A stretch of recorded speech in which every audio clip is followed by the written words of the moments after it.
जीवों में और मुक्त जीवों में अंतर न होने का यह कथन है। जो कोई अति आसन्न भव्य जीव हुए, वे पहले संसार अवस्था में संसार क्लेश से थके चित्त वाले होते हुए सहज वैराग्य परायण होने से द्रव्य भाव लिंग को धारण करके परम गुरु के प्रसाद से प्राप्त किए हुए परमागम के अभ्यास द्वारा सिद्ध क्षेत्र को प्राप्त करके अव्यवाद वादारहित सकल विमल केवल ज्ञान, केवल दर्शन, केवल सुख, केवल वीर्य युक्त सिद्धात्मा हो गए कि जो सिद्धात्मा कार्य समय सारूप है, कार्य शुद्ध है। जैसे वे सिद्धात्मा हैं वैसे ही शुद्ध निश्चय ऐसे भाव वाले संसारी जीव हैं, जिस कारण वे संसारी जीव सिद्धात्मा समान हैं। उस कारण वे संसारी जीव जन्म जरा मरण से रहित और सम्यक्त्वादि 8 गुणों की पुष्टि से तुष्ट हैं। सम्यक्त अनंत ज्ञान, अनंत दर्शन, अनंत वीर, सूक्ष्मत्व, अवगाहनत्व, अगु लघु तथा अव्यवहार, इन 8 गुणों की समृद्धि से आनंदमयी है ना। क्या कहा कि जैसे सिद्ध जीव हैं वैसे ही भवलीन संसारी जीव है ना। पंडित जी लेते ना एक दृष्टांत कि कोई पहले रिजर्वेशन हो गया तो पहले कहाँ चला गया, कि पहले पहुंच गया। किसी का बाद में रिजर्वेशन हुआ तो बाद में जाएगा, लेकिन जाना कहाँ है, वहीं पहुंचेंगे कहाँ, वहीं है ना। जाएंगे तो जाएंगे, कोई पहले पहुंच जाएगा और कोई बाद में पहुंच जाएगा। कोई पहले पहुंच गया तो अपन क्या सोचें कि वो बड़ा हो गया, और कोई बाद में पहुंचा तो वो क्या हो गया, छोटा हो गया। तो थोड़ी हुआ, उनको रिजर्वेशन पहले मिली, उनकी सीट रिजर्व कहाँ हो गई, 1 2 3 में हो गई, 4 में, और अपनी कहाँ हो गई, तो 72 73 में हो गई। तो पीछे के डिब्बे में बैठे हो चाहे आगे के डिब्बे में बैठे हो, है ना। पीछे का डब्बा चल रहा है, एक आगे का डब्बा चल रहा है, तो आगे का डब्बा कहाँ पहुँचता है, आगे का डब्बा पहले पहुँचता है, पहुँचेगा। भोपाल जाना है तो आगे का डब्बा कहाँ जाएगा, इंजन के पीछे जो आगे का डब्बा है वो भोपाल कैसे पहुँचेगा, पहले पहुँचेगा। और पीछे का डब्बा कब पहुँचेगा, बाद में पहुँचेगा। तो पीछे का डब्बा क्या बोले कि यार ये तो बहुत महान व्यक्तित्व है, इनका डब्बा क्या हो गया, पहले पहुँच गया, और हम कैसे हैं, महान नहीं, क्योंकि हमारा डिब्बा कैसा है, पीछे पहुँचा। तो कहना है आगे का डिब्बा हो या पीछे का डब्बा हो, लेकिन पहुँचता है या नहीं पहुँचता है। इससे व्यक्ति ये थोड़ी ना सोचने लगता है कि हम पहुँचेंगे नहीं। तो इसलिए भी यहाँ पर कहा कि संसारी और मुक्त, है ना। संसारी जीव के समान ही कौन से मुक्त जीव कैसे हैं, कितना सुंदर शब्द का भवलीन। क्या कहा, भवलीन। भवलीन मतलब जो भवों में लीन हो रहे हैं।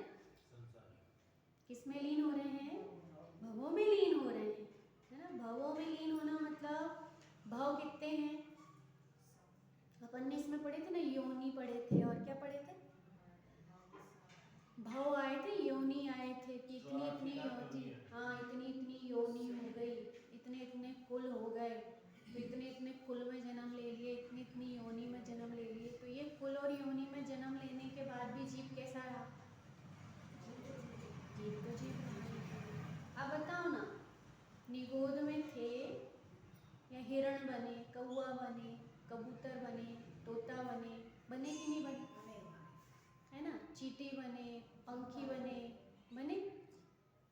ये कहना है कि सारी पर्याय प्राप्त करते गए करते गए करते गए, और कब से प्राप्त करते गए, कि बहुत समय से प्राप्त करते गए, है ना।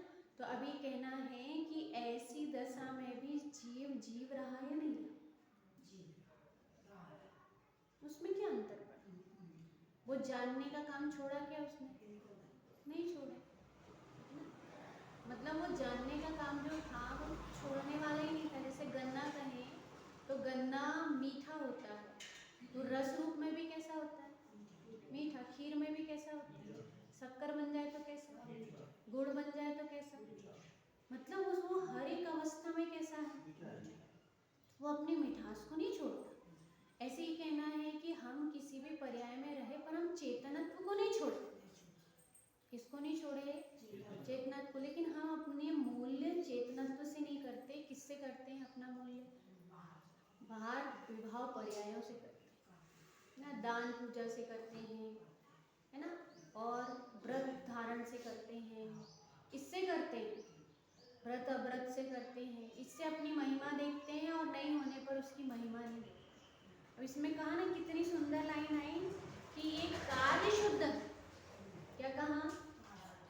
कार्य शुद्ध है। कल एक चर्चा आई थी ना कि शुद्ध ज्ञान चेतना, तो शुद्ध ज्ञान चेतना किसके किसके पाई जाती है वो बताना है। कल 3 चीजें थी, कौन कौन सी थी? कर्मफल चेतना, और फिर कर्म चेतना, और शुद्ध ज्ञान चेतना। कौन था? शुद्ध ज्ञान चेतना। यदि शुद्ध ज्ञान चेतना है तो शुद्ध ज्ञान चेतना कौन कौन है? कि कार्य समय सार और कारण समय सार। कौन कौन है?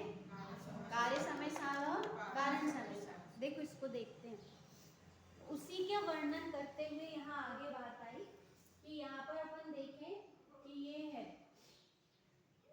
कौन? चेतना। उसको मिटा दो सेमेस्टर में, है ना। तो जो चेतना है वो चेतना कैसी है?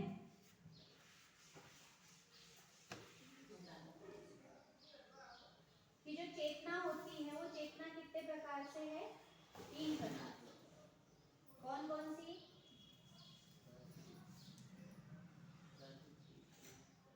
एक होती कर्म फल चेतना। कौन सी चेतना होती?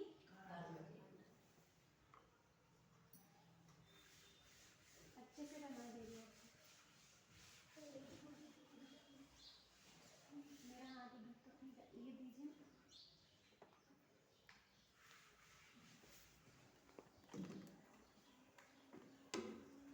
देखिए सबसे पहले कहा चेतना। चेतना जो है, चेतना में 3 है। चेतना में कहा सबसे पहले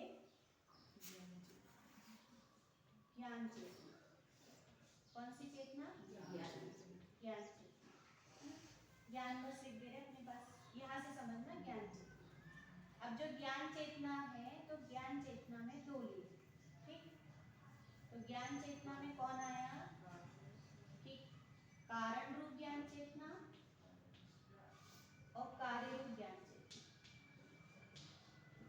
तो कारण रूप ज्ञान चेतना में कौन आए? कि समस्त भवलीन संसारी जीव। कौन आया?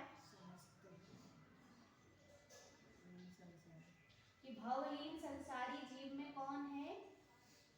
कि कारण चेतना पाई जाती है ना। और कार्य चेतना में कौन आया? कि अरिहंत और शेषन आया। ये कैसे हैं? कि ये है कार्य ज्ञान चेतना। कैसे चेतना है? कार्य ज्ञान चेतना। एक चेतना और थी, उसका वर्णन नहीं है अभी, अपन उसको देखेंगे। एक है कर्म चेतना। कौन सी चेतना? कर्म चेतना। आगे आएगा इस गाथाओं में। और एक है कर्म फल चेतना। कौन था? कर्म फल चेतना। तो कर्म फल चेतना में कहा था कि उसमें भी 2 प्रकार कहे। उस गाथा के अनुसार देखें तो उस गाथा में कहा था कि जो कैसे हो रहे हैं? कार्य रूप परिणत हो रहे हैं, ऐसा शब्द आया था ना कि कार्य सहित कर्मफल चेतना वाले जीव। कैसे? कार्य सहित। तो कार्य सहित में कौन आए थे? कि समस्त त्रस जीव। कौन थे?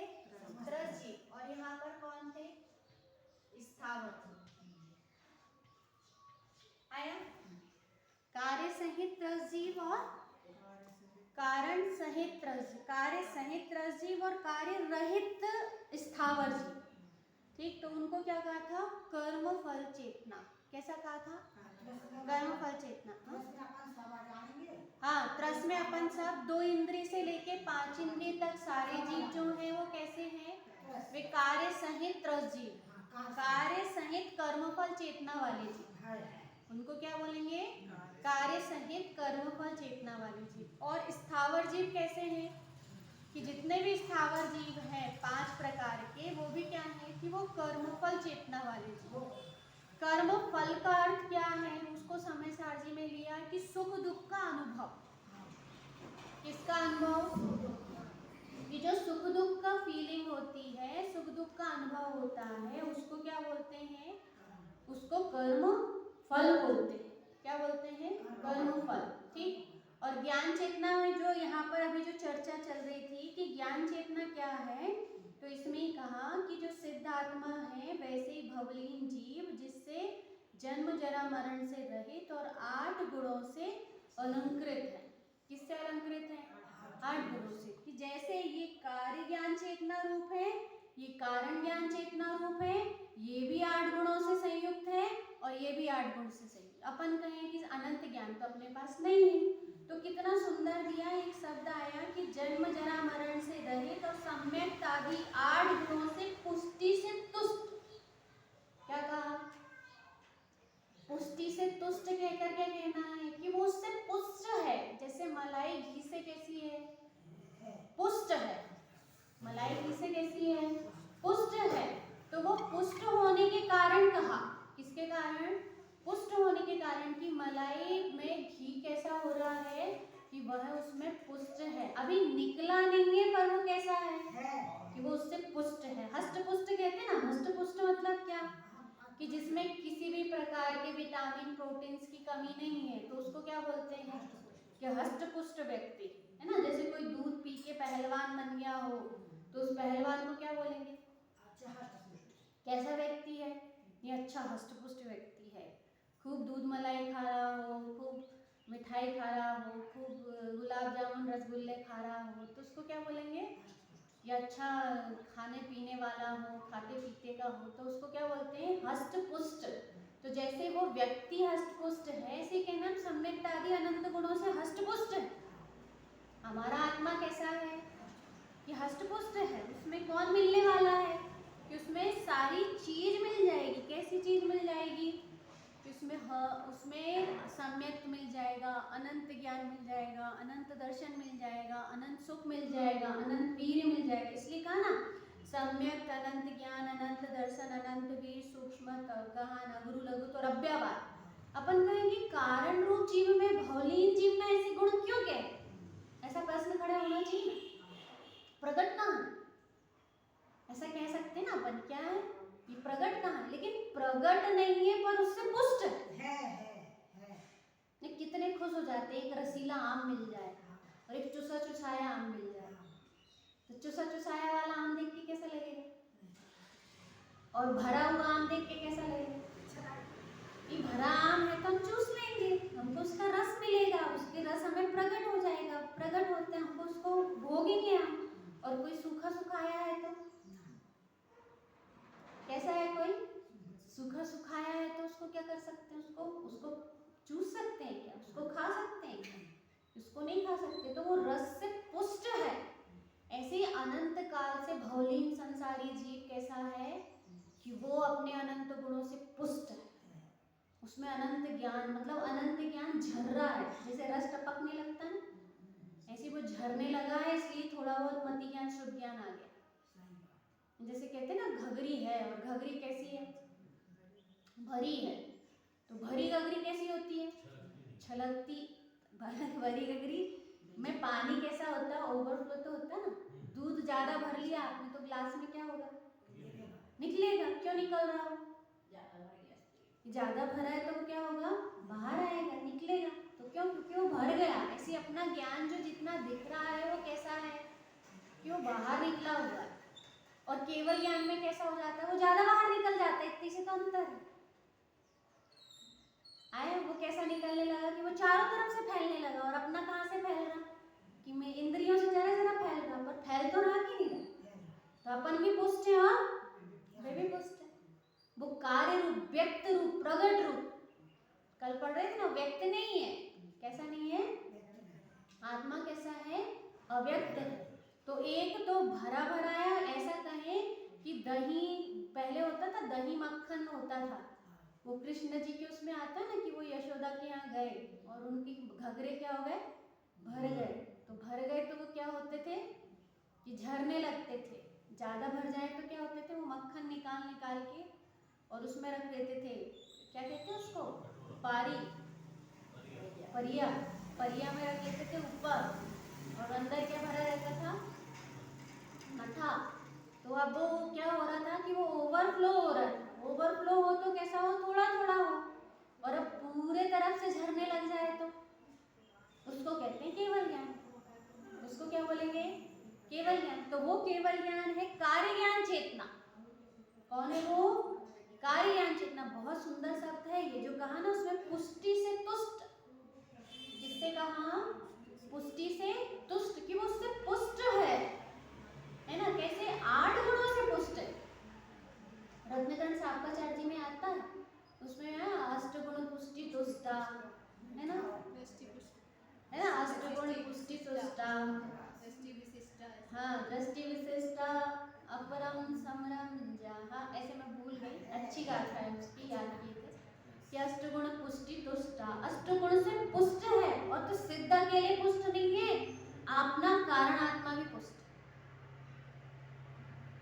सोच सकते अपन ये कितना पुष्ट है। एक बताओ, एक सोने का अपने पास डिगला है और एक क्या है, हार है, पर जो डिगला है वो पुष्ट है या नहीं, किससे पुष्ट है, वो अपने गुणों से पुष्ट। किससे पुष्ट है वो, अपने गुणों से। वो गुणों से पुष्ट होगा कि नहीं होगा। तो उसको कहा कि वो भले ही कहाँ है, कि वो भले ही खदान में पड़ा, कहाँ पड़ा है, खदान में पड़ा, लेकिन कैसा, पुष्ट। किससे पुष्ट है, पहले जो बड़ी बड़ी कावेरी नदी और ऐसी बड़ी बड़ी नदियां हैं ना, उस नदियों में बहुत हीरे जवाहरात पड़े होते हैं, अंदर तल में बिखरे हुए होते हैं, तल में बहुत हीरे माणिक मोती कैसे हैं कि पड़े हुए हैं। अब वो वहां पड़े हुए हैं लेकिन अपने गुण से युक्त है या नहीं। वो एक पहले एक वो आती थी कविता, वो कविता याद है जिसमें वो आता था कि एक फूल ऐसा है जो मूर्ति के ऊपर चढ़ता है, और एक फूल ऐसा है जो स्त्री के केसों में आता है, चढ़ता है, और एक फूल ऐसा है जो पैरों तले दबता है। तो फूल और फूल की महिमा किस में आ जाती है, कि वो जो फूल किस पे चढ़ गया, भगवान पे चढ़ गया, तो वो अपने आप को कैसा मान, वो पूज्य हो जाता है।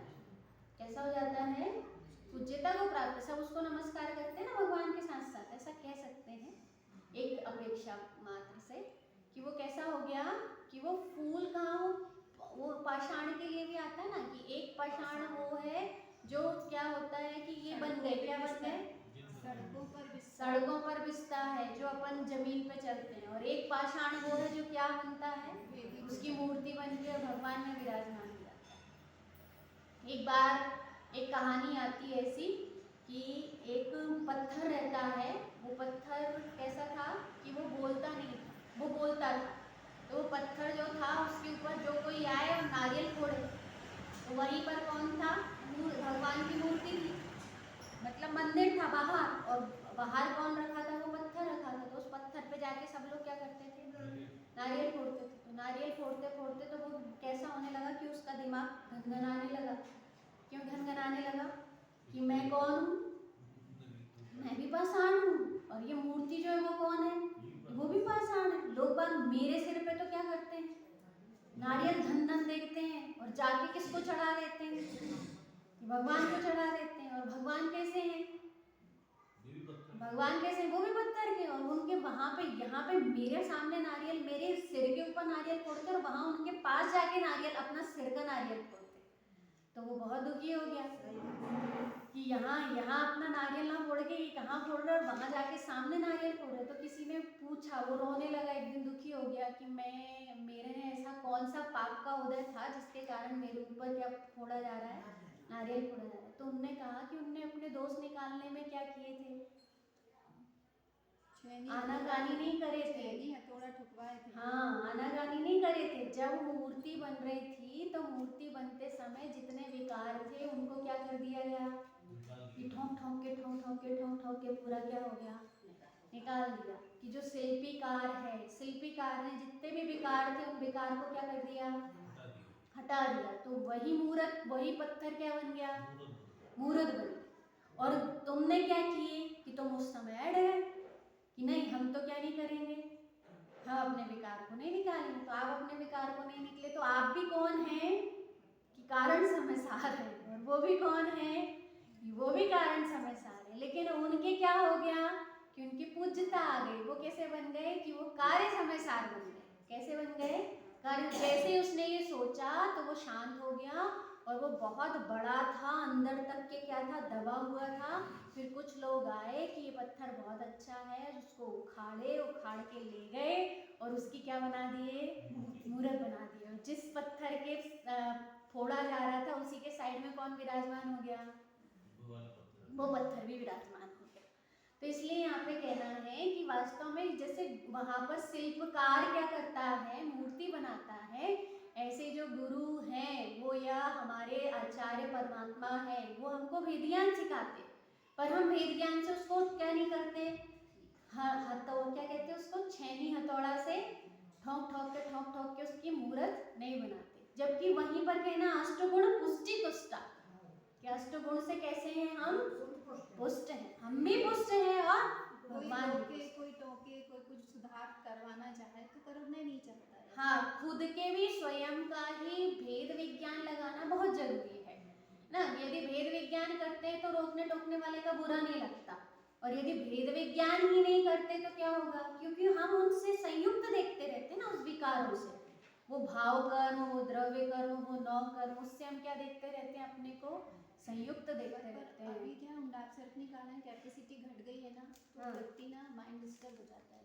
इसलिए अपने को जो संयुक्त नहीं, जो भेद विज्ञानी होता है वो नहीं होता। भेद विज्ञान से यदि समझ जाए और जैसा क्या है कि उस परिणाम को, सहज परिणाम को समझता चला जाए और अपने को अष्टगुण पुष्टि तुष्टा देखे ना। किससे तुष्ट देखे?